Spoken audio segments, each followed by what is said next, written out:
I mean, the work obviously is the star of the show, and just seeing, it all laid out in this fantastic space is a real thrill. So that's great. And the jurors are fantastic as well. We assemble 200 of the world's finest creatives. And I find talking to them, meeting them, talking to them, sitting in on some of the jurors is really fantastic, stimulating. And the kind of all the sort of social stuff that goes on around it, sort of the pub and dinner last night, it was just great fun. And a lot of it is meeting old friends, and another really good thing is meeting new friends. So for the judges, it's slightly different. I think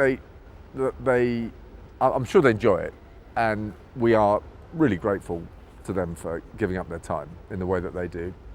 I think they work quite hard. I mean, particularly some of the more highly populated categories. They're at it for 3 days, and they do their job very diligently.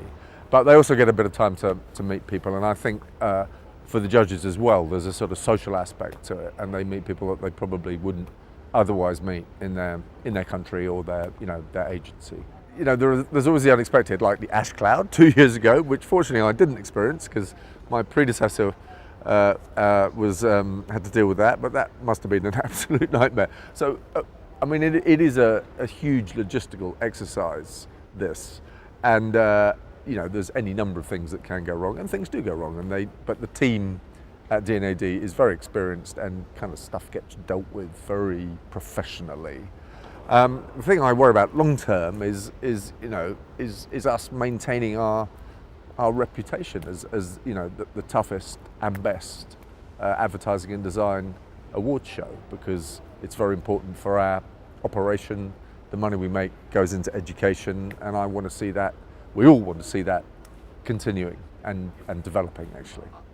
Talking about the toughness of D&AD, which of course is a double-edged sword, but it's undeniably, the hardest to get your work recognised at D&AD. And I think what happens is the juries see themselves as continuing a tradition of maintaining a very high and fine standard. You can see people almost sort of stiffening their sinews as they begin the judging process. We award the best of the best, and the annual is a record of the best work done, in that previous 12 months around the world. And what I would say to people who are thinking about entering is more and more countries are being recognised. So work that gets in book, work that gets nominated, work that wins pencils is coming from an ever-increasing spread of agencies and countries. And talent is globalising, brands are globalising, and great work increasingly can come from everywhere and anywhere. And we love that. I mean, two really good examples of that are 3 years ago, I think, there was a fantastic campaign from TBWA Hunt Lascaris for Zimbabwe, which was banknotes, posters made of banknotes. Brilliant idea. Last year, the only black pencil winner came from Low SSP3 in Colombia. It's the first black pencil, I think, that's been awarded to a South American agency. And that, apart from the fact that the agency is run by a really good friend of mine, which has nothing to do with it, of course, it was a wonderful piece of work and rightly recognised by the black pencil jury.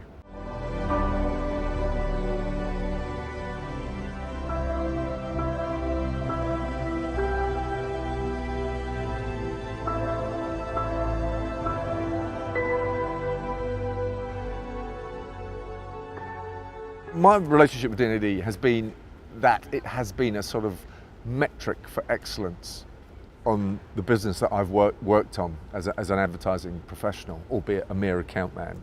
And it's always been massively important to me that that work that I've helped bring into the world has won pencils. So much so that I nearly got into a fight with Anthony Simmons Gooding. This is going back 20 years, when an ad that we had done for Foster's, which was by popular acclaim the best ad on the night, didn't get a pencil. And me and my partner, Jerry Judge, who'd had probably both of us a bit too much to drink by that stage in the evening, got into quite a fierce altercation with Anthony, who was then chairman of D&AD, to the extent that we had to write him a letter of apology the next day, which he graciously accepted. The other thing is, if I've had any success in my advertising career, it's been because of creative people whose work I've sold. Effectively, that was my job, for 30 years. And so getting recognition for that, being involved with great work, to be serious about it, has been really, really important to me. And actually now being CEO of D&AD is, and I know this sounds trite, is actually an opportunity to, put something back into the organisation.